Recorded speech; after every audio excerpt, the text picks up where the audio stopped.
जय हिंद दोस्तों। स्वागत है आपका अपने चैनल स्टडी विद पवन में। साथियों, हमारा ये चैनल नया है और हम यही चाहते हैं कि हमारी जानकारी आप तक पहुँचे। मैं पहले से ही सीटेट यूपीटेट क्लियर कर चुका हूँ। तो साथियों, अगर आप यहाँ तक पहुँच गए हैं तो कृपया करके सब्सक्राइब कर लीजिएगा। अगर वीडियो अच्छा लगा तो लाइक कर दीजिएगा, साथ में बेल आइकन दबा दीजिएगा और अपने दोस्तों के साथ शेयर करिएगा। दोस्तों, आज सीटेट क्लास 2 में इम्पॉर्टेंट कुछ बिंदुओं की चर्चा करेंगे, जिसमें प्रमुख बिंदु हैं शिक्षण विधियाँ। दोस्तों, ये हर साल, चाहे वो पेपर फर्स्ट हो चाहे वो पेपर सेकंड हो, ज़रूर 1 2 3 क्वेश्चन पूछ ही लेता है। खास करके संस्कृत में एक पूछता है और बाल विकास की तो बात ही नहीं है।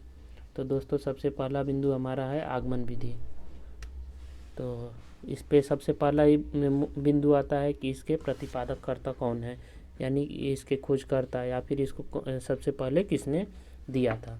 तो इसके प्रतिपादक कर्ता फ्रांसिस बेकन साहब हैं। इस पद्धति में, यानी कि आगमन में, सबसे पहले कोई शिक्षक अपने छात्रों की समस्याओं को जानेगा और उन समस्याओं का निराकरण करने के लिए या फिर समाधान करने के लिए सबसे पहले विभिन्न उदाहरण प्रस्तुत करेगा। उसके बाद नियम बताकर बच्चों की समस्याओं का समाधान करेगा। तो सीधा सीधा समझ सकते हैं कि आगमन विधि में बच्चों को शिक्षक सबसे पहले बच्चों को उदाहरण बताएगा, उसके बाद नियम बता करके उनकी समस्याओं का समाधान करेगा।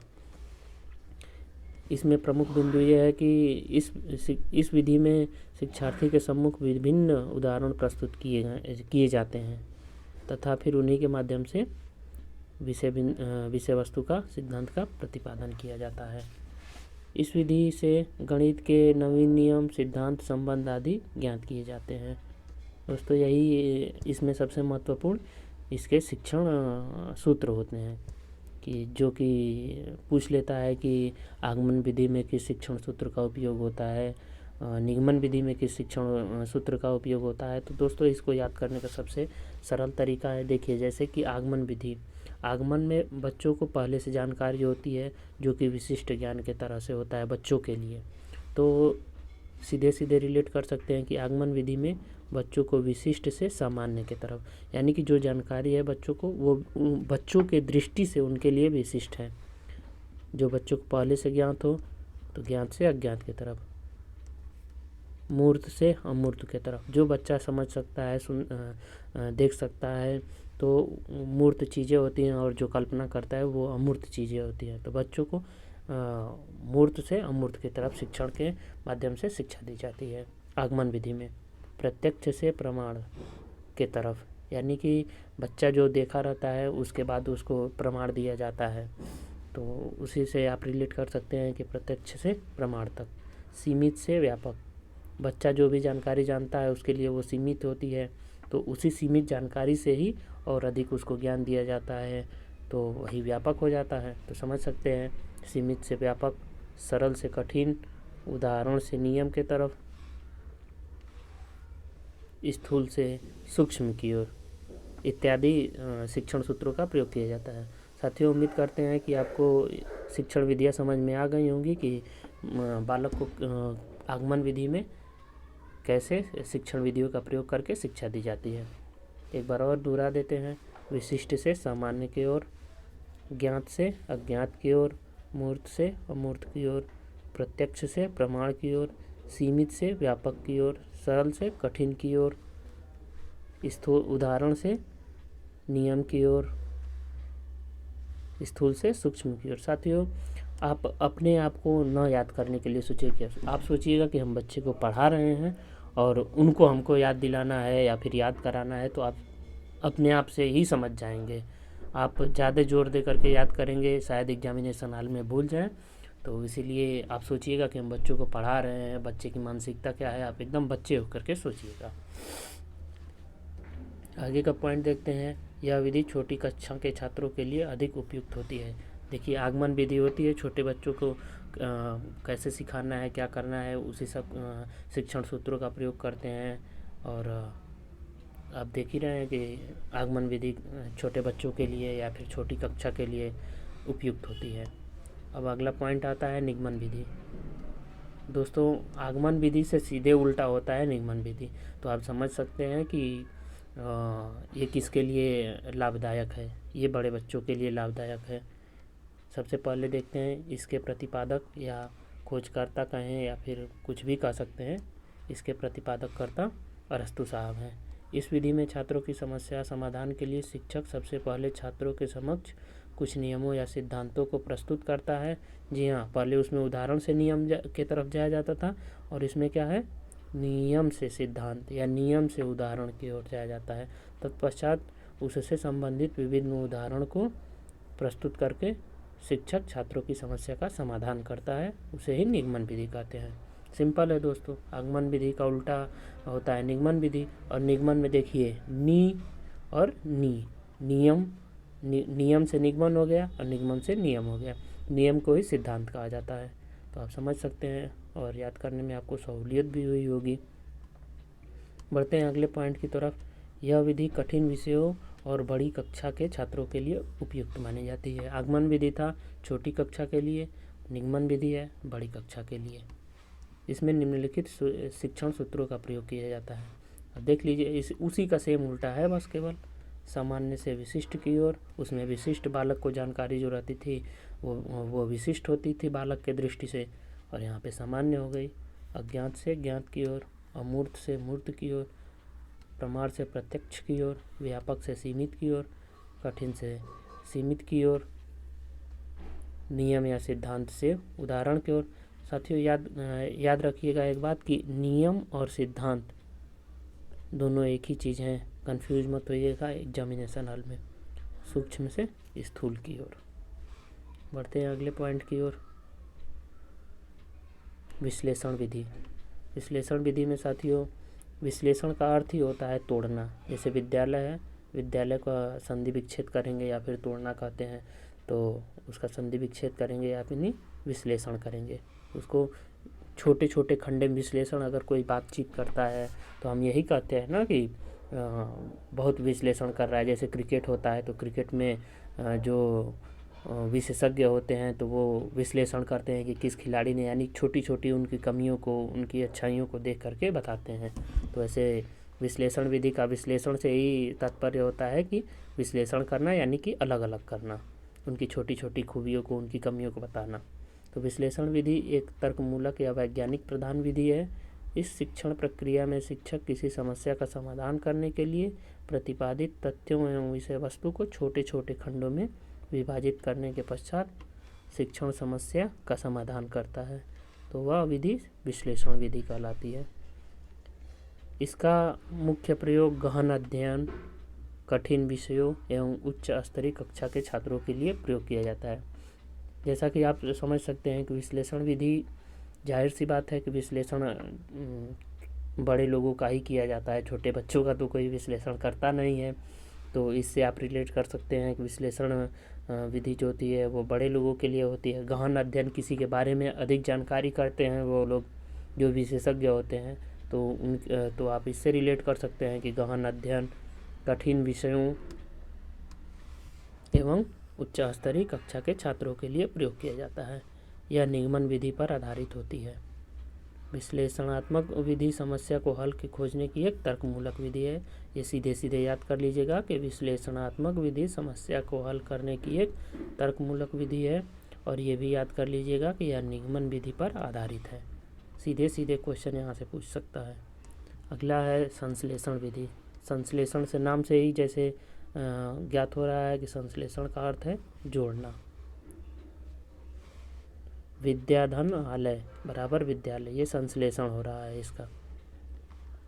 इस शिक्षण प्रक्रिया में समस्या समाधान के लिए शिक्षक भिन्न भिन्न प्रतिपादित तथ्यों को संकेंद्रित करके उन्हें जोड़ता है, तत्पश्चात समस्या का समाधान करता है। अर्थात प्रतिपादित विषय वस्तुओं को जोड़कर शिक्षण समस्या का समाधान करना ही संश्लेषण विधि होती है। संश्लेषण विश्लेषण के से ठीक उल्टे संश्लेषण विधि होती है।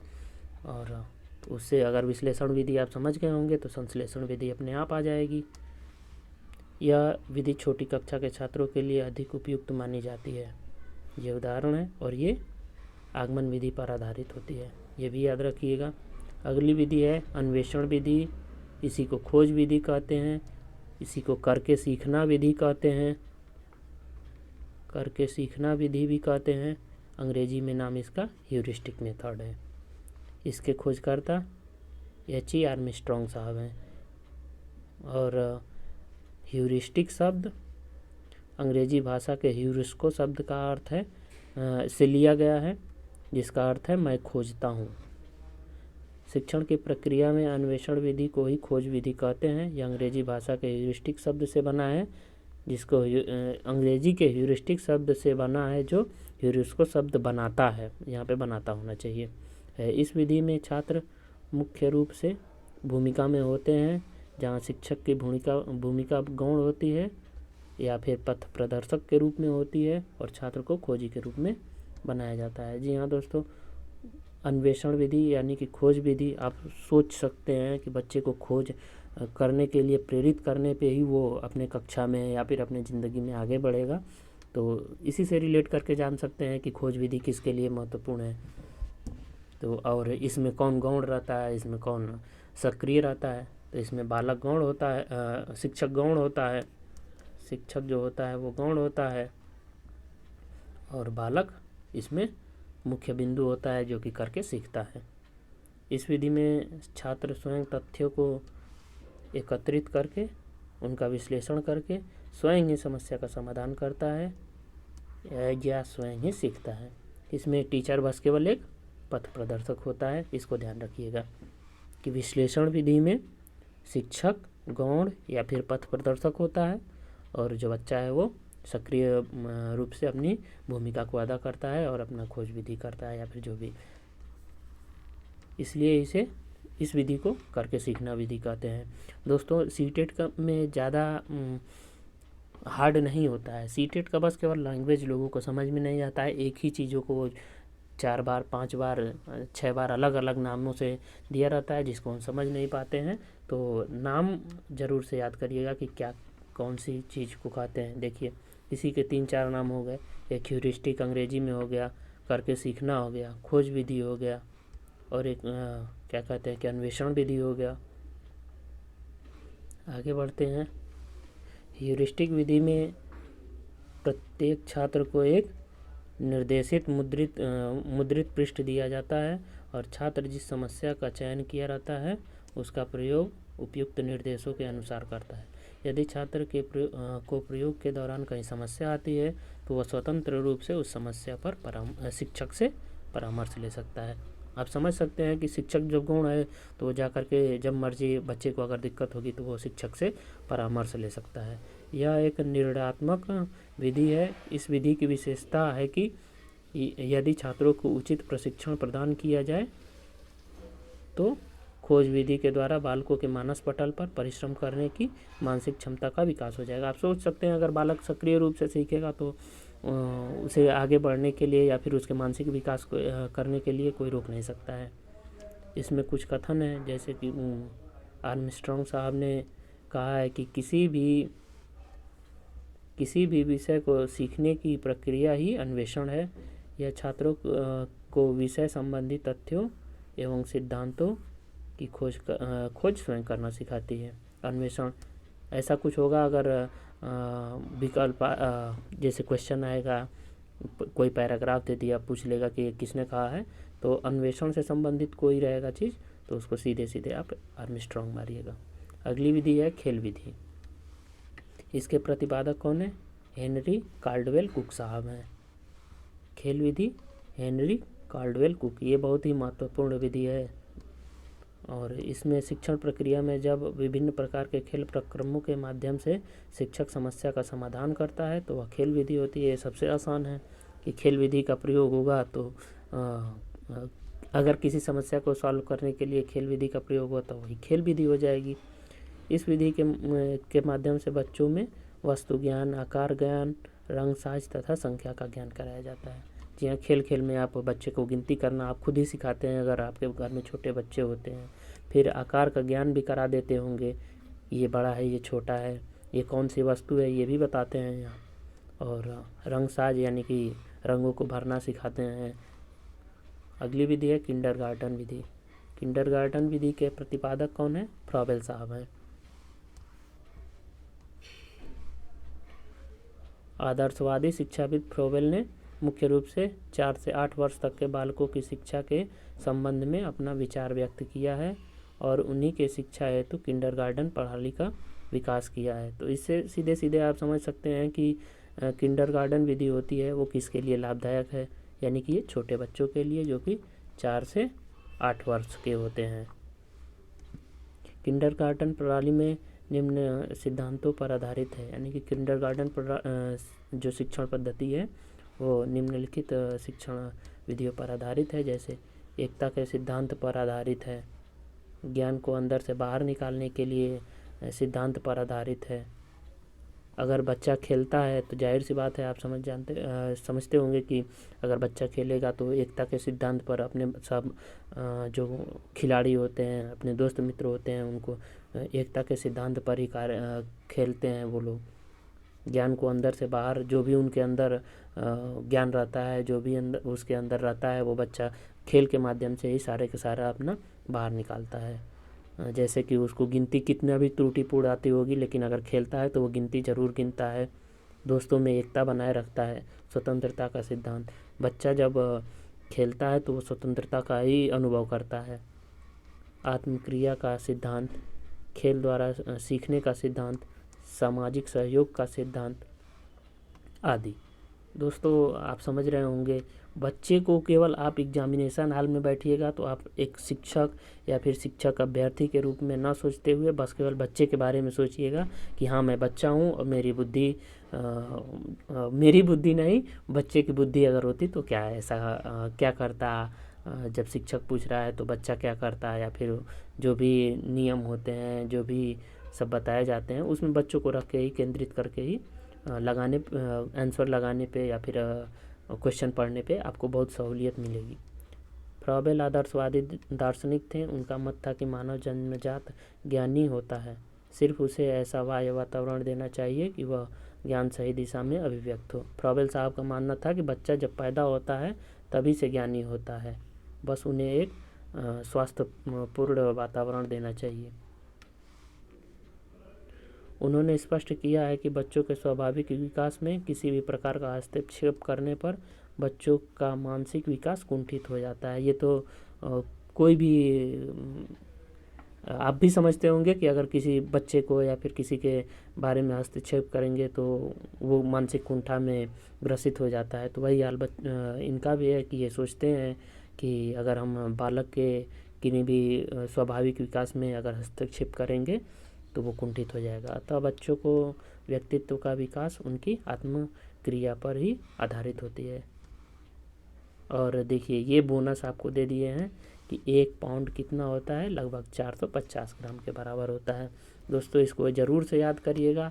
इसमें सारे के सारे जो मैंने बताया है, सारे के सारे बिंदु एकदम 90% श्योर वाले हैं कि आप यूपी टेट, सी टेट या फिर कोई अन्य भी देते होंगे पात्रता परीक्षा, तो ज़रूर से ज़रूर आपको 2 अंक का इसमें से मिल ही जाएगा। और ये जो बोनस दिए हैं वो इसलिए कि कभी कभी पूछ देता है कि जब शिशु पैदा होता है तो उसका भार कितना होता है, शिशु के मस्तिष्क का भार कितना होता है, तो वो कभी कभी क्या करता है ग्राम में दे देता है, तब तो आप आराम से लगा सकते हैं। लेकिन अगर पाउंड में वही चीज़ दे देता है तब आपके लिए समस्या पड़ जाती है कि कितना पाउंड होगा। तो इसको याद कर लीजिएगा ज़रूर से कि 1 पाउंड में लगभग 450 ग्राम होते हैं। दोस्तों ऐसी ही वीडियो मैं हमेशा लाता रहूँगा, तो कृपया अगर आप यहाँ तक पहुँच गए होंगे तो कृपा करके चैनल को सब्सक्राइब करिएगा और बेल आइकन को दबा दीजिएगा। कल मैं नई वीडियो लाऊंगा सीटेट की, जिसमें वो ट्रिकी थोड़ी रहेगी कि आपको एग्जामिनेशन हॉल में किस विकल्प को देख करके कैसे ट्रिक करना है, किसको छोड़ना है, किससे बच्चे पे गलत प्रभाव पड़ता है, अगर लगा देंगे तो वो गलत हो सकता है। तो दोस्तों नमस्कार, शुभ रात्रि और पुनः आपका बहुत बहुत धन्यवाद स्टडी विथ पवन से जुड़ने के लिए। गुड नाइट दोस्तों।